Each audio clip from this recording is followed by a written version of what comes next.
Muy buenas noches, queridos amigos. ¿Alguno de ustedes alguna vez escuchó que la moledora de carne había sido inventada por Leonardo da Vinci? ¿Alguna vez ustedes escucharon que tenía ahí entre sus capítulos escondidos un restaurante con Botticelli? Esta es una de los tantos bulos que se le atribuyó a este genio de la historia del arte. Leonardo da Vinci se le atribuyó incluso dotes culinarios que quedaron plasmados en un libro que en realidad es una burla. Pero no es una burla el vínculo innegable que existe entre el arte y la gastronomía.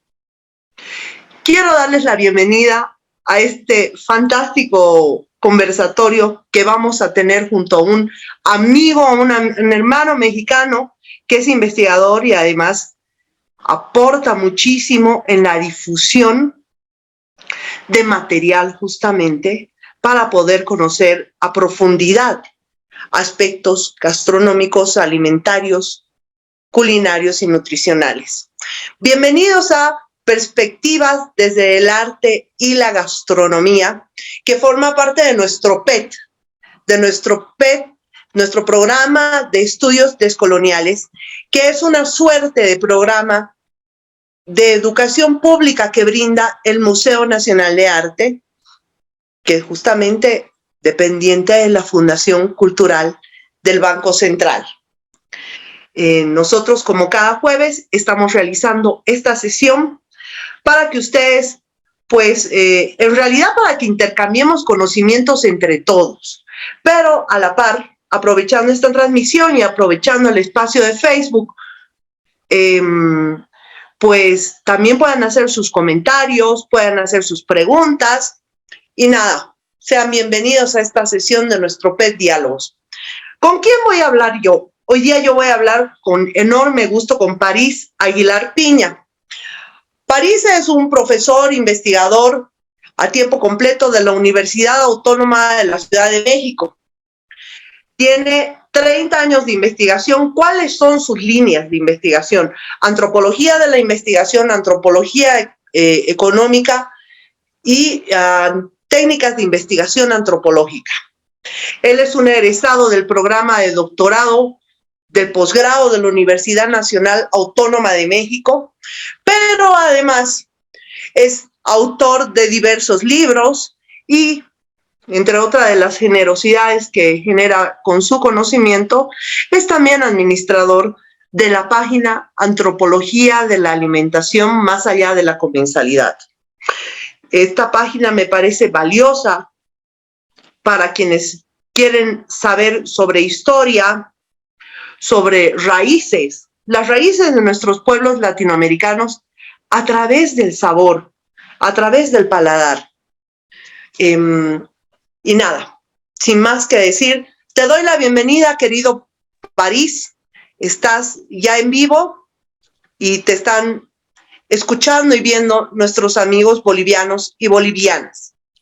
Marcela, muchísimas gracias por la invitación, por supuesto, por la generosa deferencia para referirte a mi persona y mi trabajo, cosa que agradezco muchísimo, y es para mí en realidad un gran honor ser parte de estos invitados del Museo Nacional de Arte en Bolivia para poder conversar con ustedes, intercambiar ideas y, como bien decías tú, sobre todo intercambiar saberes, ¿no? Que es algo que es muy importante hoy en día y que se ha facilitado mucho gracias al desarrollo de los medios de comunicación inalámbricos a través de Internet, a través de todo este mundo nuevo para nosotros, para muchos de nosotros, que es la comunicación global, ¿no? Y estamos aquí y yo verdaderamente con mucho gusto, un gran honor estar con ustedes y pues cuando gustes empezamos, claro que sí. Primero que nada quiero invitar a nuestros oyentes, a nuestro público, a nuestra comunidad, a echarle un vistazo a la página que tú administras, también junto a otra gran amiga que es Liliana León. En realidad, amigos y amigas, la página está originada en México, pero en realidad es la latinidad la que está convocada a través de la historia y de la información de las mesas latinoamericanas. Y bueno, ¿cuál es la relación entre un cuadro, una obra de arte y la mesa latinoamericana? Se preguntarán algunos. Hay una pulsación muy sensible, muy primaria en realidad en ambas formas creativas. Entonces, yo quiero partir justamente, vámonos a la raíz, querido París. ¿Cuál es entonces la distinción entre la alimentación y la gastronomía como un fenómeno histórico y cultural? Claro. Partamos por ahí. Sí, claro, es un muy buen punto de partida, porque normalmente el sentido común y el pensamiento simple suelen hacer un reduccionismo más o menos pertinente sobre la idea de que la comida y el arte tienen una relación cuasi natural y es como una relación automática, ¿no? Sin embargo, creo que pasa primero por tratar de entender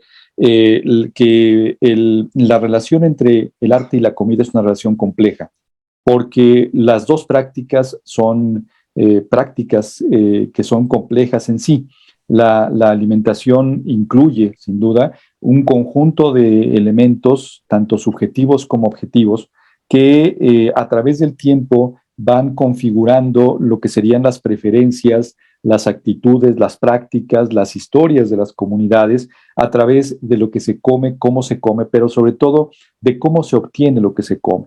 Entonces, en el reduccionismo al que hablaba yo hace un momento, la identidad, digamos, obvia los procesos de construcción tanto de los sistemas de alimentación en su propia complejidad, como los sistemas del arte o las expresiones del arte en su complejidad intrínseca.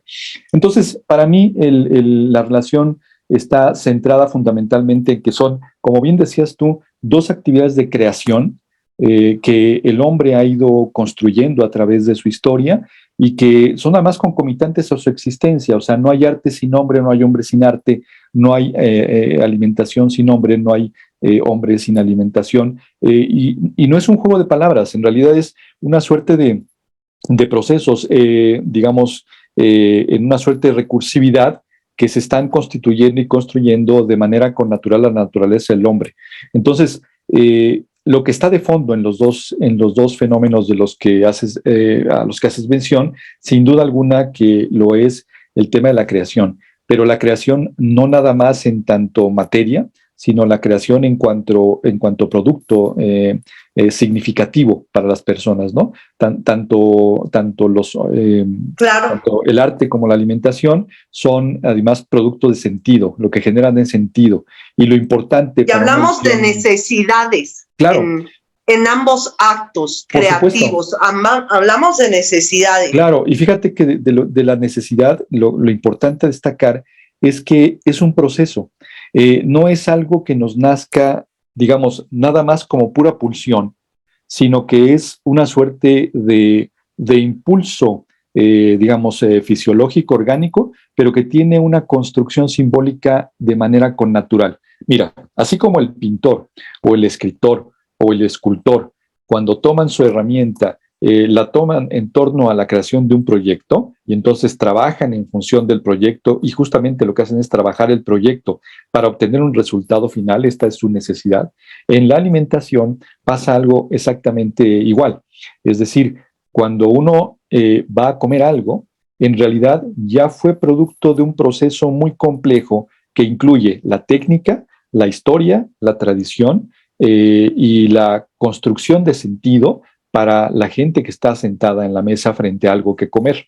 Solo que eso normalmente no lo vemos porque el sentido común, en realidad hacia donde nos dirige la mirada y los sentidos, es hacia el producto final, como en el arte. Esto es técnica y sentido. Inmediatamente tú piensas justamente en una de las tantas formas de expresión artística, no hay duda. Claro, porque en los dos momentos o en las dos prácticas, digamos, lo que hay es un proceso muy complejo. El artista, en realidad, en su obra, lo que hay es una síntesis de un conjunto de prácticas históricas, técnicas, tecnológicas, ideológicas, simbólicas, que se están plasmando en ese momento en su producto, cualquiera que este sea. Cuando una persona está pensando en la idea de alimentarse, no está pensando, aunque no nos dé sentido lo que voy a decir, no está pensando necesariamente en el platillo terminado, sino está pensando, aunque no lo sepa y no lo crea, en un conjunto de elementos que son procesos de los cuales el resultado final es ese platillo que tiene enfrente. La alimentación y el arte son productos sociales, son productos de la cultura, son productos, y cuando hablo de la alimentación y del arte, por supuesto, no me refiero a solamente el resultado final, sino todo esto que va conformando a través de la historia de las civilizaciones, lo que para cada una significa, le da sentido y significado a la práctica del comer y a la práctica del arte. Entonces, son dos prácticas que tienen un sentido muy complejo, porque en las dos no solamente se produce el cuerpo, sino se produce sentido en el cuerpo. ¿Sí me explico? Este mecanismo de producción es un mecanismo que acompaña todas las, vamos a decirlo así, la mecánica de la fisiología, pero también va construyendo su propia mecánica en términos y su propia dinámica en términos de la construcción de un sentido, el símbolo, pues. Lo que sucede con esto... Te oigo y pienso, no sé, pienso en el término saciedad, además, ¿no? O sea, no solamente en el proceso de comer, o no solo en el proceso de crear, sino también en la satisfacción al final y el consumir, por ejemplo, una pieza musical, consumir una obra cinematográfica. Entonces, también hay esa sensación final. Por supuesto. Y esto es muy complementario a lo que estábamos comentando hace un momento, porque a toda necesidad le corresponde una satisfacción. Pero fíjate, la satisfacción no es solamente, o no tiene que ver, digamos, en términos inmediatos, con las pulsiones nerviosas, sino que tiene que ver con el sentido que le damos a esta emoción que significa resolver una necesidad. De ahí la sensación, digamos, emocional tan fuerte que implica el poder satisfacer el hambre o satisfacer la necesidad de observar o ver una obra cualquiera que sea su naturaleza, ¿no? Una obra de arte. El arte, al final de cuentas, tampoco es, al igual que la alimentación, un hecho, digamos, inamovible. El arte, igual que la alimentación, son fenómenos que van configurándose en relación de los momentos y lugares y espacios y los contextos en los que ¿no? Aunque nosotros digamos que la alimentación es un hecho natural al hombre y que es la condición esencial material de la vida, lo que es muy claro es que no todos los hombres nos hemos alimentado de la misma manera. Y no lo vamos a hacer de la misma manera todo el tiempo, ni en todo lugar, sino que tenemos preferencias que aluden a todo este proceso del que hemos hecho referencia. Por eso es tan importante entender que en términos de alimentación como en términos de arte, el tema de la especificidad que le da sentido es fundamental para comprenderlo en sí mismo. Tú no puedes acercarte, por ejemplo, al gusto de fíjate, voy a hablar de latinoamericanos, al gusto de un boliviano desde la perspectiva específica del mexicano. Tienes que tener cierta apertura para saber que ustedes perciben gustos, sabores, texturas de modo distinto que nosotros, por muy cercanos que seamos, ¿no? Te me estás adelantando porque me regreso. O sea, justamente el tema de estas diferencias latinoamericanas, del consumo, claro. Ya sea alimentario como el consumo cultural, es algo que te voy a preguntar más adelante. Lo que quería consultarte ahora es, ¿cuáles son las vertientes de la gastronomía que son más inspiradoras para representar en el arte? ¿Cuáles han sido algunos elementos, unos lugares comunes, las características o las importancias de lo culinario en la creación artística? Para mí, por ejemplo, una referencia muy potente es la película de Marco Ferrari, La Gran Comilona, donde se reúne un grupo de amigos decididos a morir comiendo. Me parece una obra mayúscula, me parece una obra de arte mayúscula. Entonces hay algo suicida también, hay algo caníbal en ese vínculo de la comida y la creación.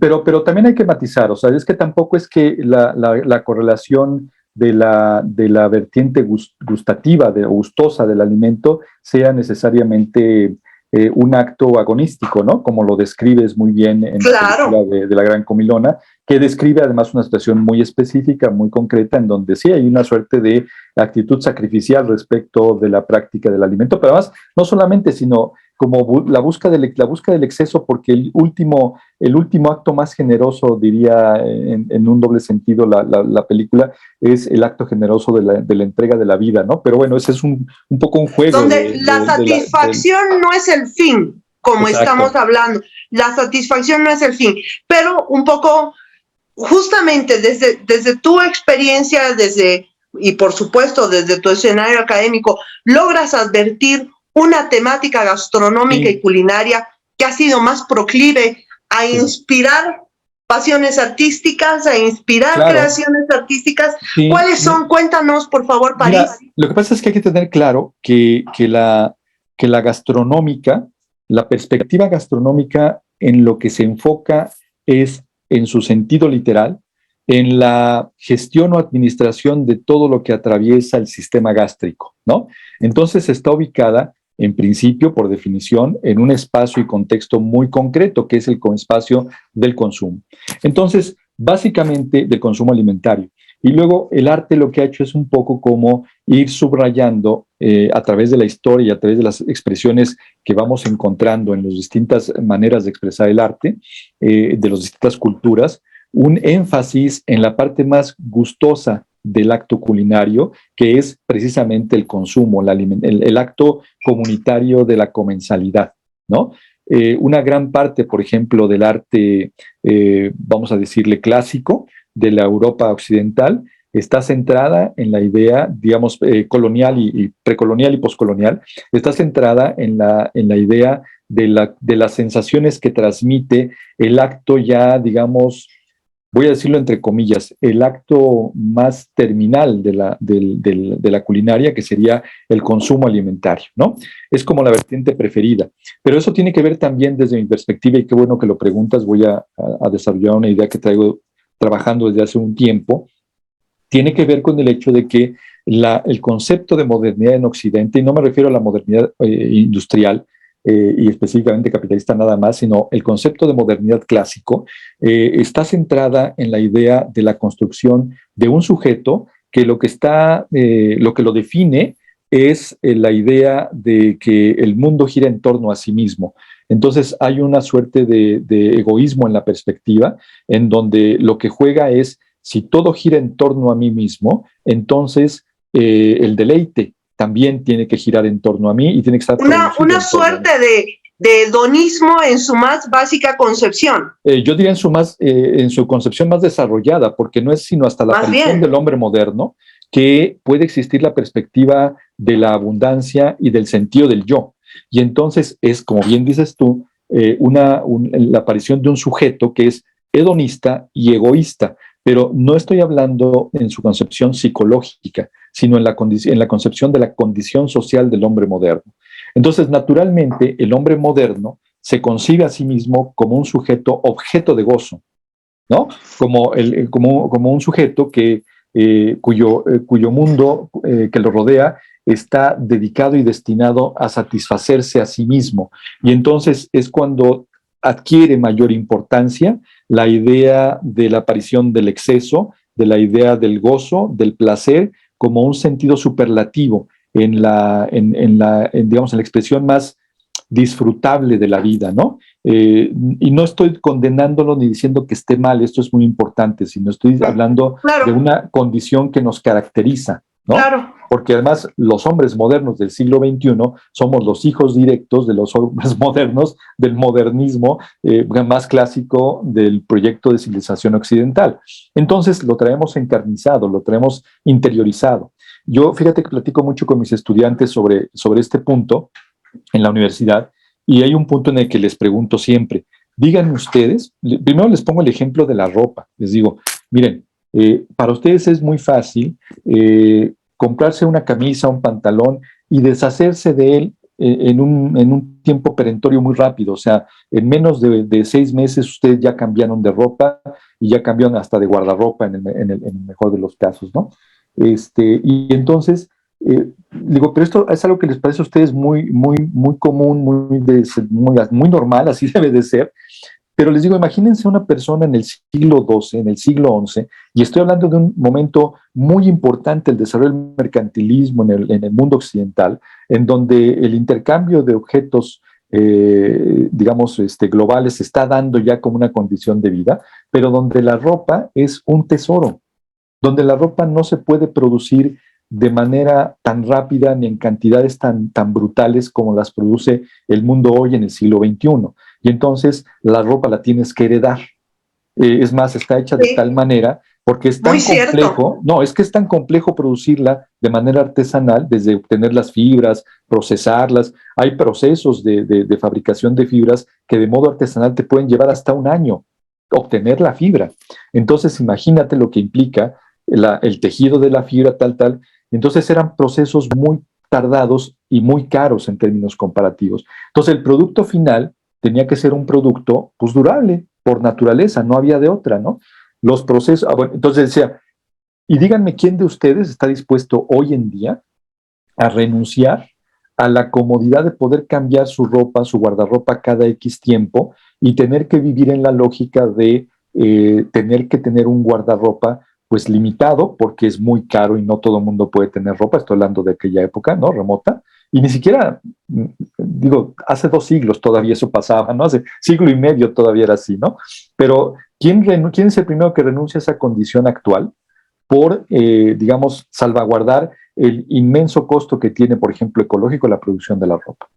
Pues obviamente nadie levanta la mano porque nadie, para empezar, tú ya no encuentras una producción artesanal de ropa que sea suficiente para vestir a la cantidad de gatos que habitamos en este mundo, ¿no? Esa es la primera condición importante. Segundo, si existiera, pues no alcanzaría, sería muy limitada y excesivamente cara. Entonces, obviamente que esa correlación entre el costo de compra que tiene un producto como la ropa hoy, pues no lo cambias por una situación como la que existía hace todavía algunos pocos siglos en este mundo, ¿no? Entonces estamos hablando de un sujeto que está muy habituado y vive la idea del hedonismo y del egoísmo como una condición natural de existencia. Y es que no es egoísmo, y ese egoísmo y ese hedonismo no se refiere necesariamente a una cuestión de transformación evolutiva de la voluntad, ¿no? O sea, ese hedonismo no se supera haciéndote la grilla mental, el lavado de cerebro mental, de que vas a dejar de serlo pues, por el bien del planeta. Es que es una cuestión de condición humana, digamos, del hombre moderno, ¿no? Y eso hace muy difícil las cosas. Pero al mismo tiempo, esto es lo que produjo esto de lo que estábamos hablando, la idea de un arte que está centrado en la idea del disfrute, donde Occidente desarrolla la idea del disfrute como un modelo ideal de existencia.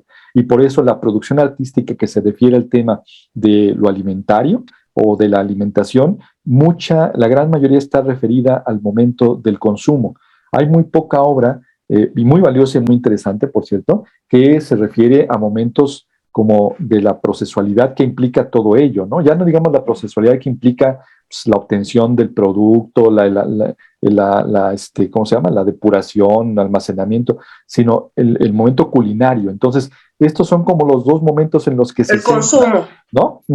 En el que se centra. Y entonces parece que el mundo de la alimentación tiene su mayor expresión y su mayor riqueza en el mundo del consumo. Desde una perspectiva antropológica, eso tiene una limitación importante, pero una virtud también muy importante. La limitación fundamental es que asume que ese es el momento en el cual, digamos, los procesos significativos tienen sentido. Y no, esto es una versión equivocada, porque desde que se concibe el alimento como tal, ya se está produciendo el sentido del alimento, ¿no? por eso ustedes comen de una manera, por eso nosotros comemos de otra, por eso los europeos, los escandinavos comen de otra manera, tal, porque hay un proceso muy complejo de construcción cultural que le va dando sentido a las cosas, digamos, que están puestas allí y que en realidad no están puestas allí, sino que les damos sentido, ¿no? Un poco pensando como Levinas en su textito de El humanismo del otro, ¿no? Entonces, creo que ahí tú vas a encontrar que el arte desarrolla mucho esto. ¿Qué pasa con el arte, digamos, precolombino en América?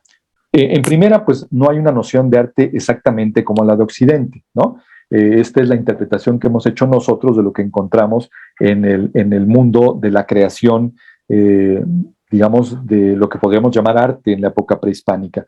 Pero en realidad son otros sentidos los que se juegan, como son, digamos, instrumentos gráficos que están ilustrando otro tipo de procesos.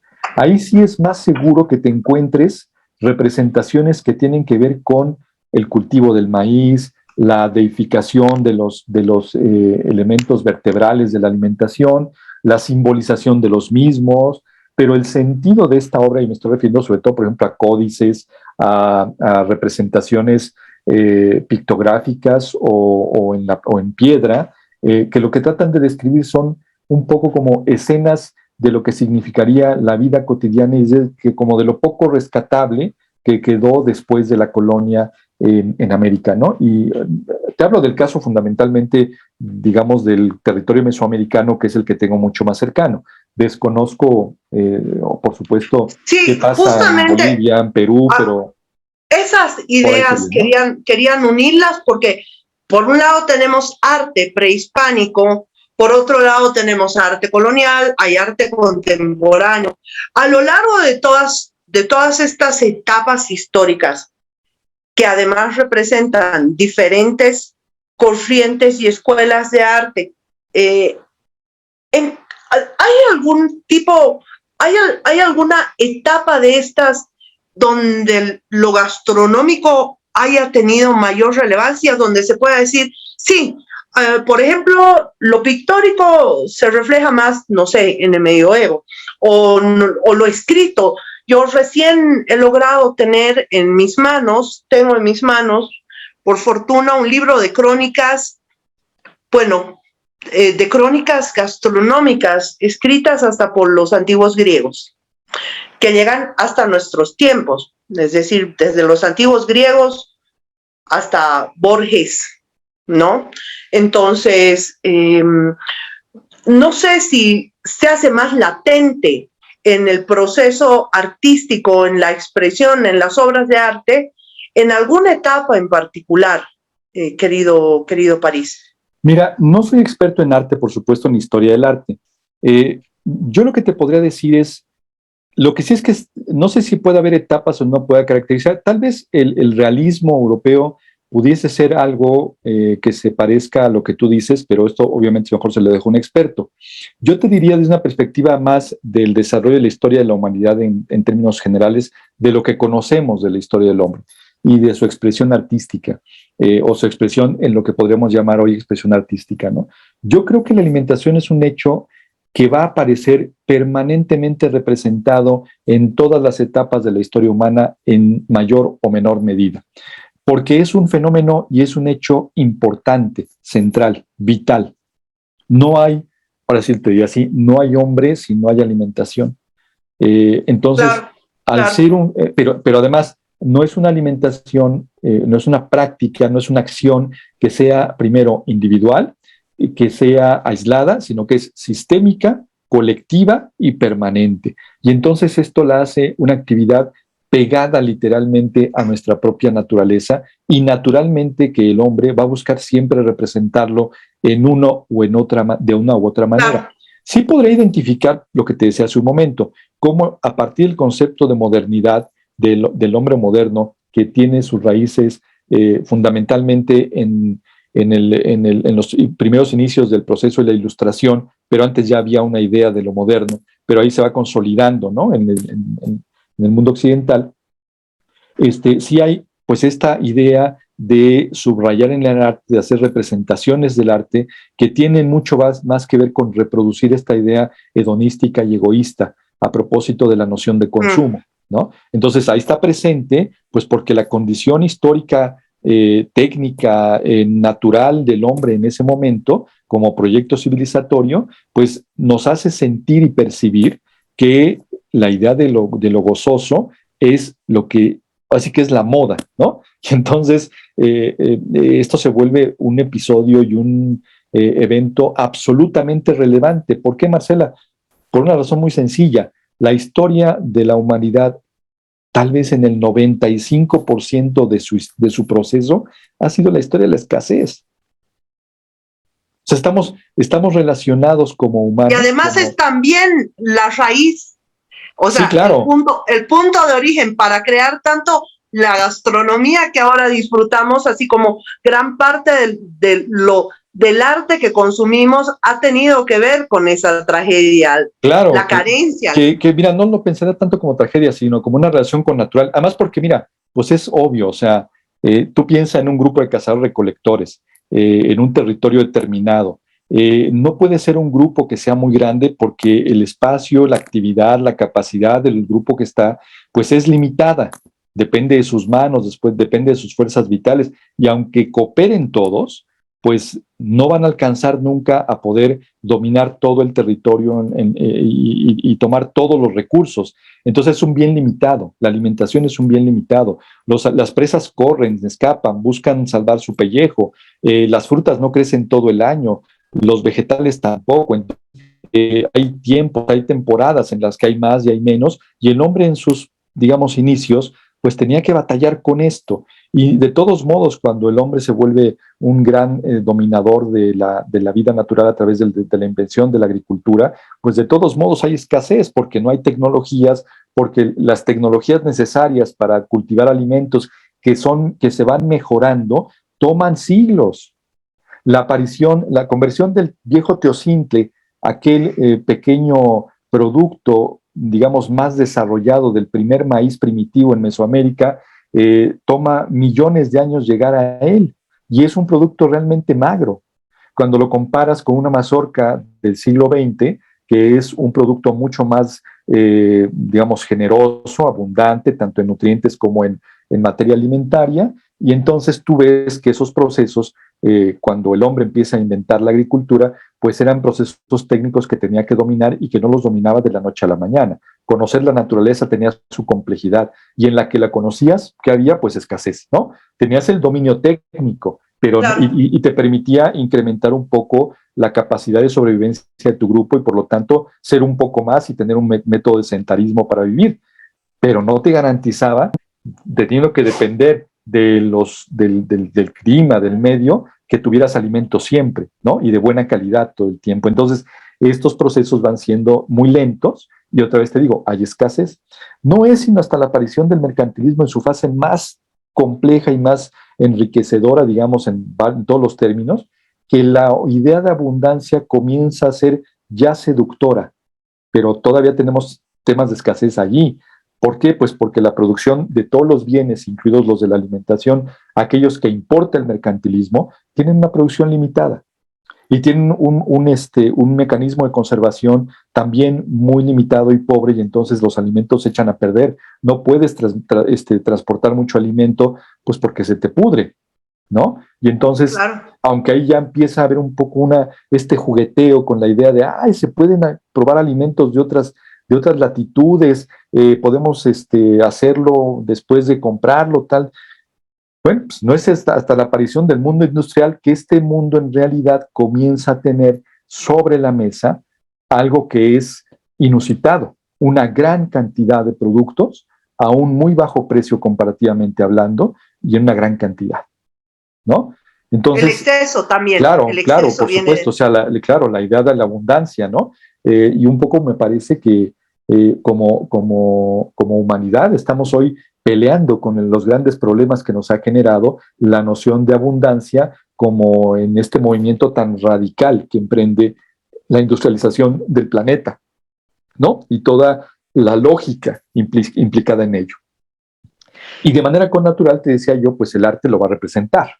Y entonces va a representar esta idea de seductora, de ya tenemos la capacidad de importar bienes, conservarlos, digamos, procesarlos como alimentos en la culinaria, y el arte lo va a representar de manera natural. Eso me refería cuando te decía que el arte moderno, pues es el que yo diría tendría una mayor cantidad de representaciones en ese sentido, pero hay que matizar. Yo creo que la relación entre lo gastronómico y la alimentación y el arte, perdón, está presente en toda la historia de los hombres, ¿no? No queda duda. No queda duda, No, o sea, no queda duda. Finalmente, ¿no? Ahí. Tú hace unos minutos atrás yo te decía, no te me adelantes, estamos conectados.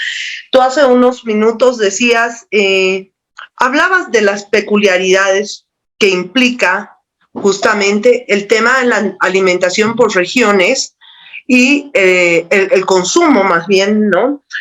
Y por supuesto también hay peculiaridades y hay diferencias en el tema artístico. Sí, claro. ¿Cuál es el arte en el que mejor manifiesta el latinoamericano este vínculo que tiene con la comida? Porque si hay algo que aprendí viajando es que realmente, por ejemplo, para el latino es muy importante no comer solo, por ejemplo, ¿no? Eso es muy fuerte. Sí, claro. Yo tengo dos elementos que son bien bolivianos, dos referentes muy bolivianos, además que son muy diferentes entre sí.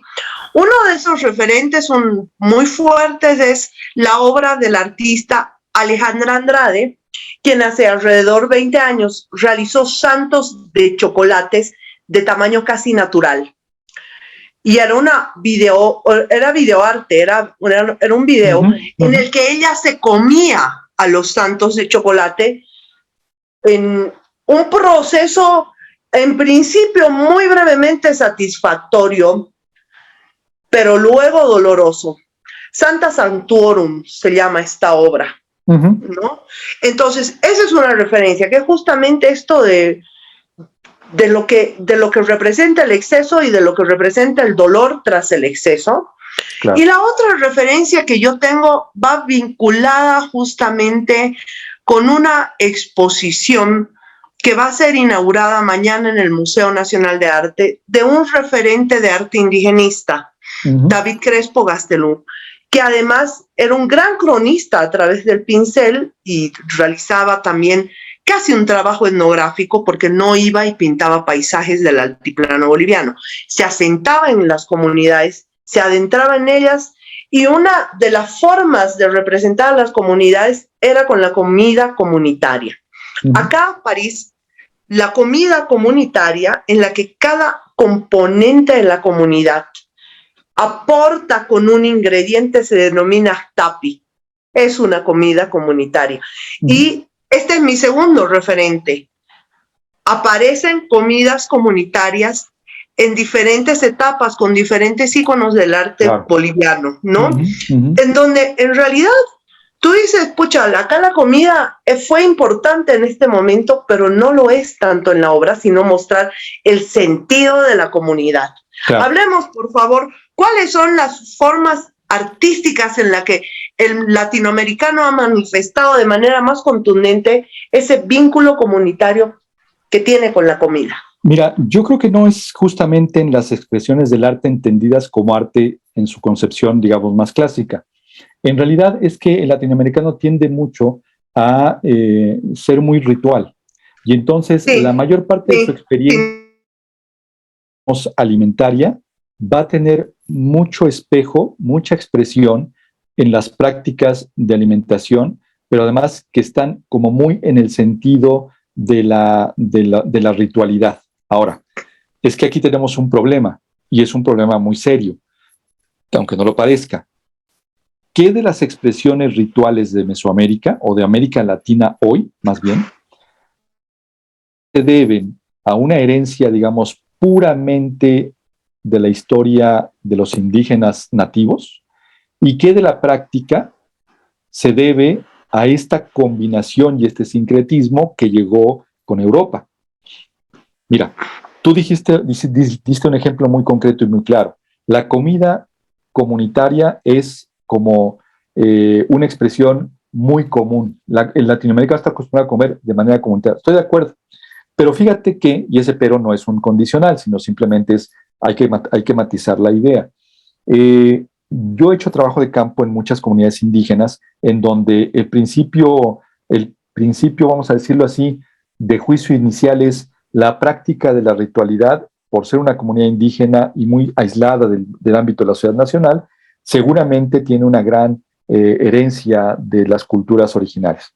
Pero cuando uno empieza a ver el rito completo, uno por lo pronto uno se da cuenta que la gran práctica de comida comunitaria se da en el festejo de los santos patrones de las poblaciones. Claro, en un contexto absolutamente de herencia cristiana, pero donde también, por supuesto, se integran prácticas, pues que no puedes decir exactamente cuáles son, pero el acto de celebrarlo en una fiesta ritual con gran sentido o una carga muy fuerte de la cultura europea, pues ya te dice que allí no puedes decir esto se debe a, o sea, viene con natural a la práctica de ser indígena, ¿no? Tienes toda la razón. Además que la fiesta patronal empuja o inspira, más bien, voy a utilizar este término, hay que ser cuidadosos para que inspira a las comunidades a dejar a un lado, a rezagar, incluso si es que encarará ciertas carencias, porque de repente tiene que generarse, la mesa debe estar servida, ¿no? Y el sonido y la música, o sea, haremos un esfuerzo porque lo vale, ¿no? Entonces, claro. Por eso digo, la fiesta patronal inspira a sacar de donde no tenemos. Y el discurso es, vamos a hacer la comida que ofrece la Virgen o el santo, ¿no? O sea, hay una especie como de transmutación entre la comunidad y el santo patrón, en donde ya el que realmente está haciendo la comida y ofreciéndola, pues es la Virgen o es el patrón, ¿no? El santo patrón de la comunidad. Pero entonces ahí en esa práctica, yo te decía, pues no puedes distinguir ni tiene sentido, yo creo, porque además no es una cosa que se pueda medir, ¿no? No puedes decir tal proporción es prehispánica, sí, tal proporción es católica. Lo que sí es un hecho es decir que este sincretismo, esta integración es tan fuerte que en realidad el acto de la comida comunitaria, yo te diría, no es privativo de la cultura latinoamericana, pero le hemos puesto mucho énfasis a ello. ¿Por qué te digo que no? Porque tú ves una celebración patronal en España, en Francia, en la frontera con España, en Alemania, en Inglaterra. Fíjate, Inglaterra es una isla que tiene tantas diferencias con el continente central de Europa, y vas a ver que hay prácticas muy similares. Y tú dices, ¿y de dónde viene todo esto? Pues yo digo, pues sí hay una tradición cultural que es muy inherente pero pues también es una práctica, digamos, también natural al acto de la comensalidad. La comensalidad es por esencia y por definición un acto común. Es la reunión de los comunes para comer, para departir, ¿no? Ahora, voy a regresar a la idea que te estaba comentando hace un momento de este sujeto moderno que es profundamente egoísta y hedonista, en donde esta referencia entra por primera vez en contradicción. El acto de la alimentación, al ser originalmente, digamos, de naturaleza, un acto que concita lo común, se vuelve un acto, en la época del hombre moderno, un acto muy enajenado. ¿Y por qué se vuelve un acto muy enajenado? Porque es en ese momento de la historia de la humanidad y del proyecto occidental de civilización que todas las etapas de la alimentación, del acto de la alimentación, se atomizan. Y entonces el que produce está por allá, el que distribuye está por allá, el que procesa está por acá, y el que cocina está de este lado, y el que come es un individuo solitario. Sí. Aunque esté en reunión, hay una soledad, digamos, que además es inherente al ser egoísta y al ser hedonista. O sea, todo el mundo, o sea, toda la práctica social de este individuo está centrada en esta idea de el placer es mío y es para mí. Entonces ahí entra una contradicción muy importante que vale mucho la pena explorar en términos ontológicos, en términos simbólicos, porque sí nos pone sobre la mesa un problema, que es que el proyecto de modernidad del mundo occidental transformó radicalmente las maneras de ser, y aunque hay cosas que permanecen en su forma, como se supone que la tradición dicta, en su esencia y en su práctica, hay una diferencia muy radical y una separación muy radical, ¿no? Por eso pensamos el mundo hoy del gozo del consumo como algo estrictamente centrado en la mesa frente a un plato de comida preparada, pero no pensamos nunca. Qué fuerte y triste imagen. No. La del individuo, ¿eh? No, pero no, justo no lo digo como una cuestión valorativa, sino como una cuestión de condición, de explicación o comprensión de una condición, ¿no? Reducimos el hecho de la alimentación al acto de la comida. Es decir, al acto, ¿por qué? Pues porque somos objeto del servicio. El comensal dejó de ser el sujeto que se reúne en común para compartir, para ser el sujeto que se deleita del trabajo de otros. Sin tomar en cuenta, además, que el plato que tenemos frente a nosotros en la mesa no llegó así por un acto de magia. Claro. Llegó como resultado y como fruto de una serie de acciones, una cadena de acciones, claro, que comienza con las manos en la tierra. Exactamente. O el hombre pescando, el hombre cazando, tal, ¿no? Y ahí te va una suma adicional a todo esto. Además de ello, se ha vuelto el juez. ¿Me explico? Y entonces... Sí, me llega. Lo que tiene frente a él, en realidad es un acto de una relación muy despótica con quien produjo ese plato. Aunque haya sido uno mismo, Marcela. O sea, en esto estoy ahorita. Perdón que lo diga yo con tanta clavadez, como decimos acá. Pero justo estoy en eso. Es decir, ¿cómo es que incluso uno mismo se vuelve el juez de su propio proceso? Ya no digamos que llevó la comida desde su origen hasta mi mesa, sino del momento en que lo empecé a preparar. Y entonces me vuelvo un juez de esto y digo, esto sí me gustó y esto no me gustó. Y me regreso al momento en que la comida, la escasez, era el principio vital de la relación entre el hombre y su comida, en donde el juicio no era algo tan importante, porque lo principal era comer. ¿Sí me explico? Donde a mí no me importa que la carne del animal que cazaste sepa deliciosa o no. Lo que importa es que necesito comer, ¿no? Y entonces, para nosotros, es decir, como humanidad, fue muy importante cuando aprendimos a asar la carne, no por el sabor, no por el cambio que tuvo en términos de la satisfacción gustativa, sino porque generó también otra forma distinta de aprender a comer. Y esta refinación de la que hoy nos jactamos, ¿no? Que tenemos como los grandes jueces de lo que se come y lo que se produce, en realidad, pues es un lujo que nos podemos dar hoy como hombres de la modernidad y que en otros momentos de la historia humana, pues no existía, ¿no? Y tú nombras justamente, refinación. Y yo me doy cuenta, hemos venido hablando de cómo ha sido la comida un sujeto de inspiración e influencia en el arte. Pero tú dices refinación y ahí inmediatamente de manera directa digo, actualmente el famoso concepto de lo gourmet se sostiene con los pilares de lo estético y lo creativo. Claro, es decir, claro. Acá es necesario virar el ojo y virar la mentalidad y decir, entonces esa es la influencia del arte en la gastronomía, en lo culinario. Sí. Esto es, cuando aparece el gourmet, es que el juez ya está impuesto. ¿Me explico? Es decir, digamos, la comida gourmet existe gracias a la preexistencia y consolidación de aquel comensal que ya no se volvió un departidor de la comida comunitario, sino el juez de la comida, ¿no? El que tiene el derecho de decir qué está bien y qué está mal.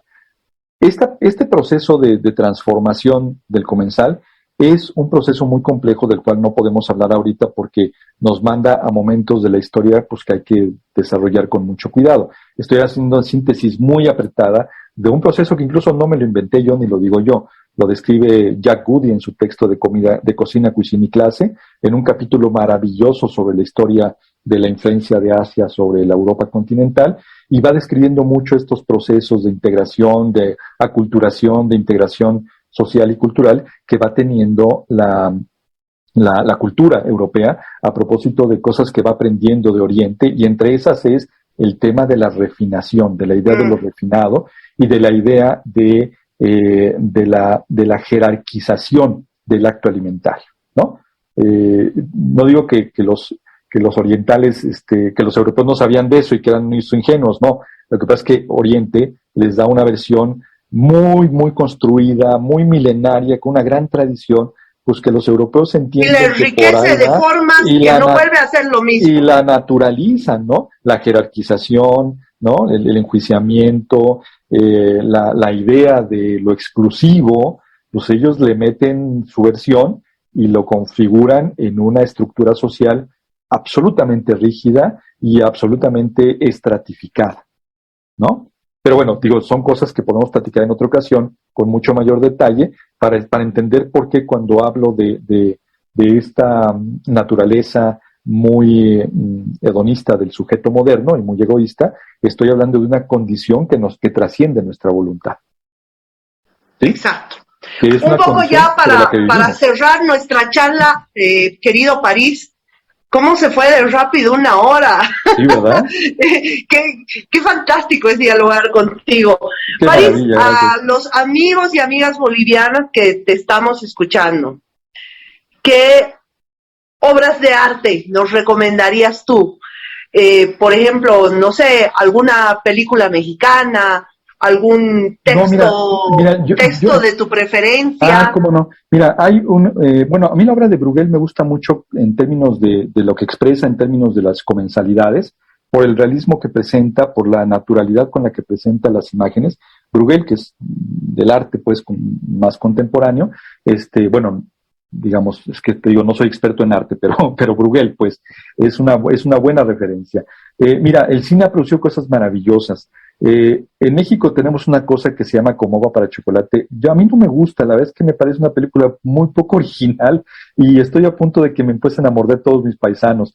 Pero hay una película antecedente a ella que se llama El Festín de Babette, que esa sí me gusta mucho. El Festín de Babette fantástico, el Festín de Babette es fantástico. Es maravillosa. Está la que tú mencionabas, la de La Gran Comilona. Marco Ferrari. Del modernismo cinematográfico italiano, maravillosa, interesantísima, donde entra uno a discutir cuestiones ontológicas del ser moderno, de la vida moderna, de la idea del exceso, ¿no? Y hay un poco la bronca es no caer en la trampa de que la comida es un acto ritual agonístico, ¿no? Que es la situación de ellos, pero está muy bien reflejada. Pero por otro lado, qué gran muerte, ¿eh? Sí, claro, ¿no? Porque hundidos en el placer, ¿no? Pero o sea, eso sería morir al pie del cañón, querido París, en nuestros casos. Es cuando uno dice, ¿de veras? O sea, hay cosas que preguntarle, ¿no? Pero bueno, entonces, claro, el cine contemporáneo ha hecho muchas cosas muy interesantes y que vale mucho la pena echarles un ojo al cine contemporáneo, porque además el cine contemporáneo ha hecho cosas que tienen que ver un poco con este doble sentido o doble manejo del sentido de la alimentación como un acto productivo y reproductivo, pero también como un acto agonístico, ¿no? Como hay estos paisajes entre, o estos vaivienes entre la comida es un acto de sobrevivencia, la alimentación es un acto de sobrevivencia social, pero también es un acto tremendamente egoísta y agonístico de lo que significa el aislamiento del ser humano en la actualidad, ¿no? Yo voy a recomendar a nuestros amigos, a los que nos están oyendo, ya para cerrar, además, bueno, la clásica Delicatessen y una fantástica película brasilera, Estómago, la recomiendo muchísimo, y ahí está, por lo menos puedo aportar en algo, querido París. Y con esta serie de intercambios de recomendaciones, yo te agradezco una vez más por este diálogo. Y agradezco no, a quienes han participado, a quienes nos han seguido en este PET Diálogos del Programa de Estudios Descoloniales del Museo Nacional de Arte. Gracias, París. Marcela, muchísimas gracias. En contacto. Nada más, no sé, ¿me permites un comercial rapidísimo? Por supuesto, visiten, por favor, visiten la página de Antropología de la Alimentación Más Allá de la Comensalidad, y esta plática sirve para que se entienda por qué tiene un nombre tan largo y tan característico. Y lo segundo es también visiten nuestro canal de YouTube, donde tenemos una gran cantidad de productos, entrevistas, mesas redondas que se han armado sobre el tema de la antropología. El canal se llama El Sistema Cultural de la Alimentación, y también, por favor, escuchen nuestro podcast que se llama Charlas Más Allá de la Comensalidad, que aparece en Spotify y en iVoox como un chat, en donde lo que estamos haciendo es eso, es producir material exactamente para hacer cosas como las que tú estás haciendo, Marcela, ¿no? Ampliar el marco de divulgación y de difusión de un tema que para mí ha sido tan interesante por 30 años, con el cual literalmente estoy metido e involucrado, y que lo hago siempre con mucho gusto y mucho interés. Y agradecemos muchos otros latinoamericanos. Aquí en Bolivia te aseguro que tu página es conocida y muchos agradecemos tu trabajo. Quiero recordarle a nuestros oyentes, a nuestra comunidad, de que esta charla ha sido transmitida a través de Facebook Live del Museo Nacional de Arte, pero la siguiente semana será difundida en su totalidad, absolutamente completa, en nuestro canal de YouTube, y lo colgaremos también en esta página para que la gente pues tenga acceso a ello, como tiene que ser la cultura. Nosotros estamos como museo siendo un puente con la comunidad. Mil gracias, París. Un gran honor y un saludo a ti, a México lindo y querido. Un abrazo muy grande. Y un saludo a Bolivia. Un abrazo muy grande también para los bolivianos, los latinoamericanos en general, a todos, porque también nos escuchan y nos ven por todos lados de América y en el planeta entero. Gracias, Marcela. Muchas gracias. Hasta pronto, amigos y amigas. Un abrazo fuerte. Hasta luego.